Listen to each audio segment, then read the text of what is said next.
Bonjour, bienvenue pour l'épisode numéro 2 du projet Waterloo qui consiste à reconstituer en partie l'armée du Nord de Napoléon 1815.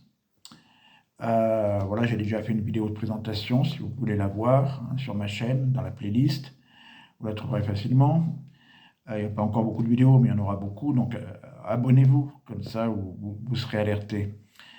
Donc le projet, oui, se reconstituer en respectant le plus possible l'uniformologie, euh, les différents corps qui constituaient l'armée du Nord. Alors, je ne les ferai pas tous parce qu'après, évidemment, il y a des corps qui se ressemblent, c'est toujours le même soldat, c'est un peu redondant, mais notamment il y aura la garde, le premier corps d'armée et 2 corps de cavalerie.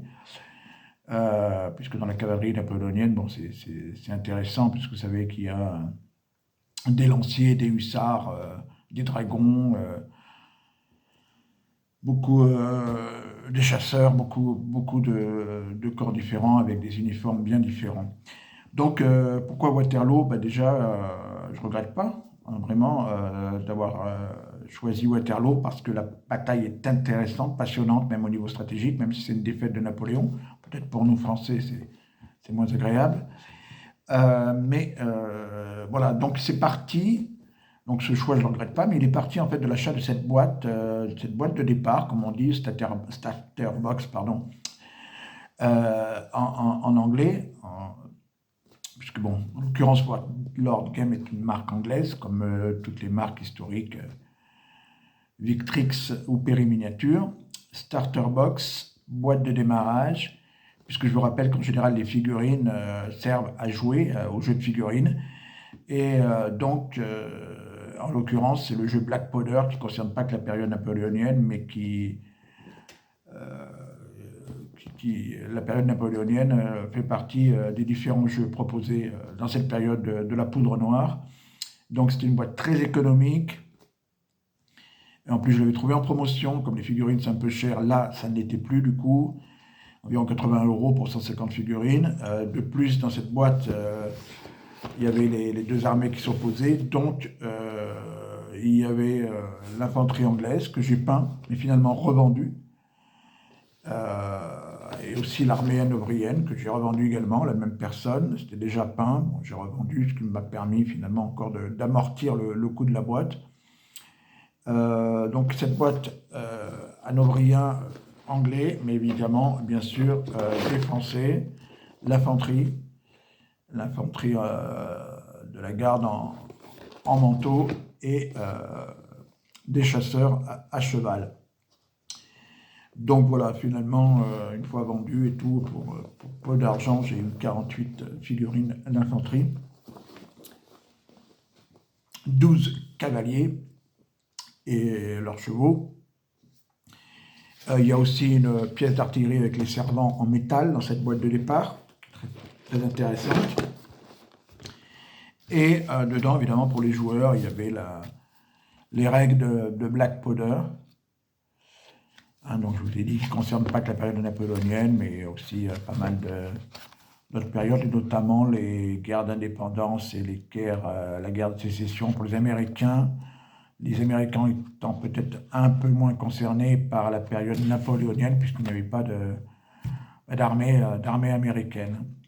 Voilà, puis il y avait aussi ce fascicule là pour le coup qui est consacré qu'aux règles du jeu, la règle du jeu de Waterloo. Voilà, donc c'est le principe de ces boîtes de départ, ça permet aux joueurs d'avoir suffisamment de figurines et les règles, il y a même des dés dedans, pour entamer une partie. Donc moi, même si je ne joue pas, évidemment c'était très intéressant comme je vous l'ai dit. Donc je vais vous montrer ce que j'ai fait avec les figurines que j'ai gardées. Donc avec les figurines que j'ai gardées, j'ai fait de la jeune garde, voilà. Donc j'ai fait de la jeune garde.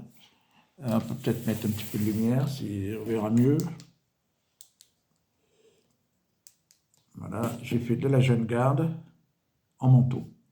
Donc en fait, dans mon projet, tout ce qui sera garde, jeune garde, vieille garde, ça sera toujours en manteau. On distinguera quand même facilement des de l'infanterie de ligne ou de la cavalerie de l'infanterie de ligne, pardon, qui elle ne sera pas en manteau. Voilà, donc là j'en ai fait 40, il y avait 48 figurines, donc j'en ai utilisé 40 pour faire les voltigeurs. Donc il y a du troisième et du premier voltigeur, donc je marque évidemment dessous. Voilà, donc je crois qu'il y en a 3 socles pour le premier voltigeur, 2 socles pour le troisième. Donc avec les épaulettes vertes et les pompons verts. Les voltigeurs de la jeune garde, je rappelle. La jeune garde, hein, c'était... la garde, je rappelle quand même, c'était l'armée proche de Napoléon, l'armée à Napoléon, hein, grosso modo, qui a été créée en 1804, et la jeune garde a été créée en 1809. Voilà. Donc la vieille garde, c'était des soldats expérimentés. La jeune garde, c'était des conscrits, généralement, mais qui avaient de l'instruction et qui étaient vraiment aptes, qui avaient des aptitudes même physiques, et étaient encadrés par la vieille garde. Donc l'armée du Nord était constituée de 4000 soldats en tout, de la jeune garde, environ, hein, j'arrondis. Voilà, donc 2000 voltigeurs, 2000 tirailleurs, voltigeurs en vert, les tirailleurs en rouge, alors constitué premier, troisième voltigeur, premier, troisième tirailleur. Voilà, on est un peu précis, c'est un petit peu l'intérêt de la chose, c'est de reconstituer des divisions, mais aussi à l'intérieur les régiments avec les couleurs spécifiques. Et avec la cavalerie, j'ai fait, bon, comme il y avait que, j'ai fait 400 chasseurs à cheval de la garde. Voilà. Il y en a plus, mais là j'en ai fait 400 parce que je crois que j'avais que 4 têtes avec des bonnets, les autres étaient différents. Et puis donc du coup avec les autres j'ai fait 400 chasseurs à cheval du premier corps d'armée et 400 chasseurs à cheval du premier corps de cavalerie. Voilà donc ce qui est un petit peu fait en figurine, et également j'en profite pour vous montrer la vieille garde que j'ai presque finalisée. Ça sera les chasseurs de la vieille garde. Il y a 48 figurines représentant les 4800 chasseurs de la vieille garde en 1815. Puis il y aura aussi, j'ai acheté la boîte, je vous la présenterai en unboxing. Il y aura la même quantité, 4800 grenadiers de la vieille garde. Voilà, donc la vieille garde de 1815, elle sera constituée en infanterie bientôt avec 4000 soldats de la jeune garde, 4800 chasseurs de la vieille garde, chasseurs de la vieille garde, 4800 grenadiers de la vieille garde. Et en cavalerie, bon, il y a toutes sortes de cavalerie, on verra petit à petit, puis il faudra penser aussi à l'artillerie. Ce que je voulais vous montrer aussi, pour que vous compreniez bien de façon plus claire, puisqu'il s'agit de l'armée de 1815. C'est quoi l'armée du Nord de 1815? C'est plusieurs corps. Le corps, c'est la garde impériale. Premier corps d'armée, garde impériale, premier corps d'armée, deuxième corps d'armée, troisième corps d'armée, quatrième corps d'armée, sixième corps de cavalerie. Sixième corps d'armée, pardon, premier corps de cavalerie, deuxième corps de cavalerie, troisième corps de cavalerie, quatrième corps de cavalerie. À chaque fois, là en bleu, j'ai marqué le nom du général. Là, il y a les effectifs et le nombre de divisions dans chaque corps d'armée. Ce qui faisait un total de 122 000 hommes, mais 84 000 participaient à Waterloo, 38 000 qui étaient avec Grouchy, mais de ces chiffres-là, il faudrait enlever tous les blessés et les morts des batailles qui ont précédé Waterloo, c'est-à-dire les batailles de Ligny et des Quatre Bras. Voilà, donc comme ça, c'est un peu plus clair, j'espère, pour vous. Voilà, l'armée du Nord constituée de plusieurs corps. La garde impériale, 5 corps d'armée, plutôt de l'infanterie, mais il y a aussi la cavalerie dedans, et 4 corps où il n'y a que de la cavalerie. On reparlera de l'artillerie un peu plus tard. Et à l'intérieur de chaque corps, donc moi je ferai la garde impériale, le premier corps, deuxième, et 2 corps de cavalerie. Là, si je faisais tous les corps, ça serait un peu redondant, on aurait toujours un peu le même genre de soldats. Et par exemple, à l'intérieur d'un corps, la garde impériale, celle par laquelle je commence, ce sera la première finie.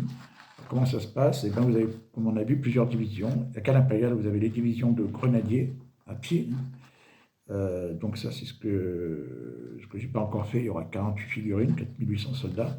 La division de chasseurs à pied, pareil, 48 figurines, 4800 soldats. Ceci.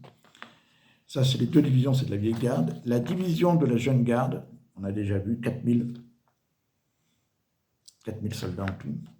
Et puis après, il y aura une division de cavalerie légère avec des chasseurs et des chevaux légers, des lanciers. Et une division de cavalerie lourde, voilà, avec il y aura des hussards et des dragons. C'est bien ça? Non, des grenadiers à cheval. Pardon, grenadiers à cheval, des dragons de la garde, et puis une gendarmerie d'élite, mais ça ne représente pas beaucoup de soldats. Là, oui, il y a... Pour la cavalerie, on a vu l'artillerie, les quantités, mais pour la cavalerie, c'est 1200 chasseurs, 800 lanciers, 100 la gendarmerie d'élite, 800 grenadiers et 800 dragons. Voilà, donc ça ne représente pas non plus énormément de figurines. Voilà comment ça se compose. Bon, et ben voilà, j'espère que vous aurez un petit peu, avec cette synthèse, avec ces premières figurines que je vous ai montrées, l'origine avec la boîte de starter Waterloo et les notes que je vous ai présentées.